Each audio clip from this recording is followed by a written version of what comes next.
Shalom para pemirsa, para pendengar sekalian. Pada saat ini, izinkan saya ingin memberikan suatu pandangan, suatu penjelasan di dalam iman kita sebagai orang Kristen, supaya iman kita itu seimbang, tidak berat sebelah. Ya, adapun yang ingin saya katakan, yaitu kita sebagai orang Kristen ini, kita harus mengetahui apa yang harus kita lakukan, dan juga kita harus mengetahui apa yang harus kita imani. Jadi dua ya, pertama apa yang harus kita lakukan, yang kedua apa yang harus kita imani. Tentu di dalam khotbah-khotbah selalu kita dengarkan firman Tuhan, kamu tidak boleh begini, kamu harus suka membantu, kamu harus suka menolong orang lain. Tentu itu hal yang baik, dan itulah yang harus kita lakukan. Menjadi suatu buah di dalam iman kita. Karena Alkitab juga mengajarkan kita tentang terang dan garam dunia, supaya kita menjadi cahaya dan memberikan rasa yang baik di dalam dunia ini.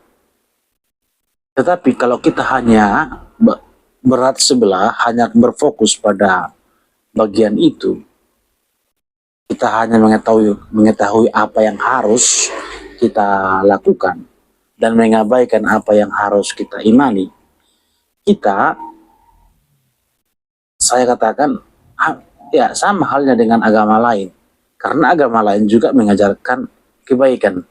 Jangankan agama lain, yang tidak beragama pun pasti memiliki nurani untuk hidup, membantu atau hidup lebih baik, atau melakukan yang terbaik. Artinya, kalau kita hanya sebagai orang Kristen hanya berhenti dan berat sebelah pada tahap apa yang harus kita lakukan, maka kita tidak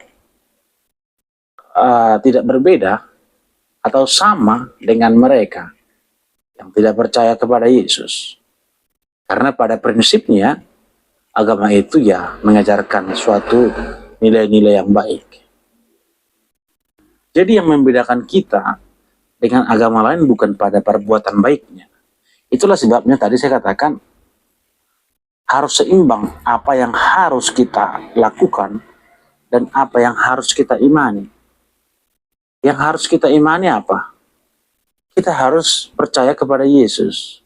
Itu yang kita imani. Kita percaya kepada Allah Tritunggal. Kita percaya bahwa hanya Alkitab satu-satunya firman Tuhan. Kita percaya bahwa ada kehidupan kekal di dalam Yesus Kristus, dan hanya Yesus satu-satunya juru selamat. Kita harus memegang teguh itu. Kalau kita hanya berhenti pada apa yang harus kita lakukan dan mengabaikan apa yang harus kita imani, kita sama dengan orang lain. Jadi antara apa yang harus kita lakukan dan apa yang harus kita imani harus seimbang, tidak boleh berat sebelah.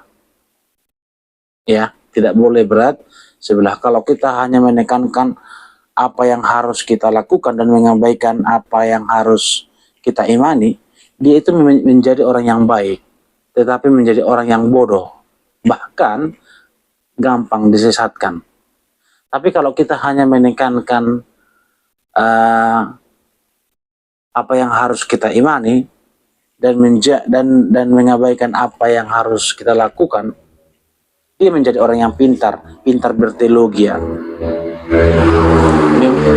memahami Alkitab dengan baik, tetapi dia menjadi orang yang nakal, bobrok hidupnya.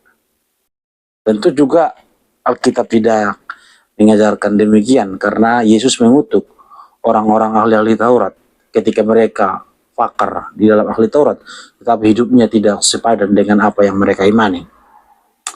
Bapak Ibu terkasih dalam nama Tuhan Yesus, harapan dari video ini bagi orang yang selalu menekankan apa yang harus dilakukan begitu, dan benci terhadap doktrin. Ya banyak ya jemaat Tuhan begitu ya. Ya yang simpel-simpel saja. Tidak perlu yang doktrinal begitu ya. Ada kan banyak jemaat yang begitu.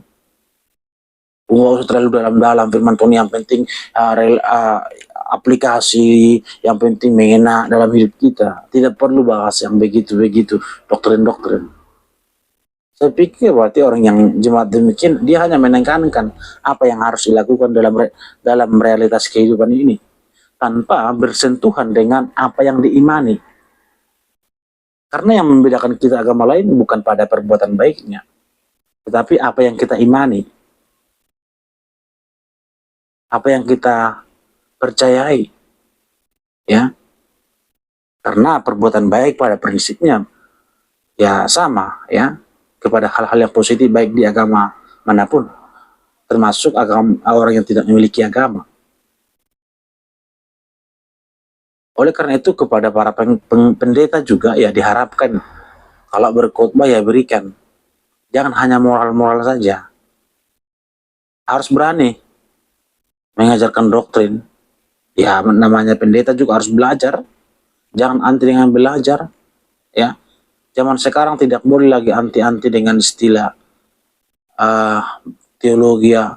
Tidak perlu belajar teologi ya. Kan ada begitu ya, yang penting sudah bisa bicara di depan, sudah cukup kan begitu. Nah itu tidak boleh, apalagi zaman sekarang kita bisa searching jemaat, bisa makan makanan atau dengarkan khotbah dari mana-mana, bisa dari YouTube, bisa dari TikTok, Instagram dan sebagainya. Kalau kau tidak memberikan apa yang diimani oleh jemaat itu, hanya sebatas moralitas, jangan begini, memberikan perpuluhan, harus hidup melayani begitu, itu aja. Ya, agama lain juga menerapkan yang demikian.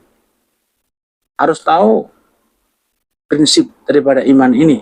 Yesus, bagaimana kita menjelaskan keselamatan di dalam Yesus.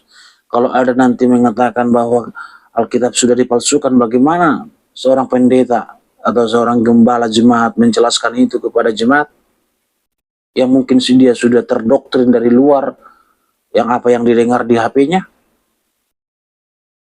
Seorang pendeta, gembala harus bisa membantu menjelaskan itu. Jangan cukup hanya berkhotbah yang moralitas itu dulu mungkin iya, atau di desa-desa kampung-kampung mungkin iya, yang tidak bersentuhan dengan internet. Tapi saya yakin sangat jarang ya kita menemukan desa sekalipun tidak ada internet begitu ya. Orang tua zaman sekarang juga saya lihat sudah banyak, udah tua begitu, ada 60 tahun sudah bisa mengoperasikan itu apa? HP, mobile phone. Ya. Jadi itulah yang maksud saya, keseimbangan harus ada baik di dalam kehidupan jemaat, termasuk juga pendeta. Nggak boleh pendeta-pendeta yang instan. Itulah harapan. Ini semacam sharing ya sebenarnya ya, supaya iman kita ini bertumbuh.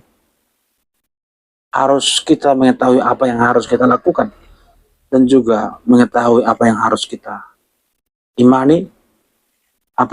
Kita harus mengetahui apa yang harus kita imani, kita juga harus mengetahui apa yang harus kita lakukan. Seimbang ya, seimbang. Makanya ada seorang jemaat ya yang sudah melayani Tuhan berpuluh-puluh tahun. Dia rajin melakukan semua tanggung jawab pelayanannya, bahkan rajin memberikan perpuluhan. Dia seorang majelis, tetapi tiba-tiba dia beralih menjadi saksi Yehova, karena ternyata datang seorang saksi Yehova ke rumahnya mengatakan bahwa Yesus itu bukan Tuhan yang sesungguhnya,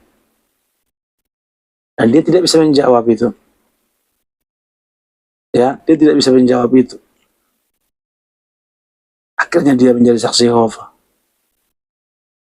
Nah, karena apa? Karena ternyata dia di gereja hanya ditekankan perbuatan baik saja. Dia hanya mendengarkan khotbah-khotbah yang apa yang dilakukan aja oleh yang diajarkan oleh pendetanya kan.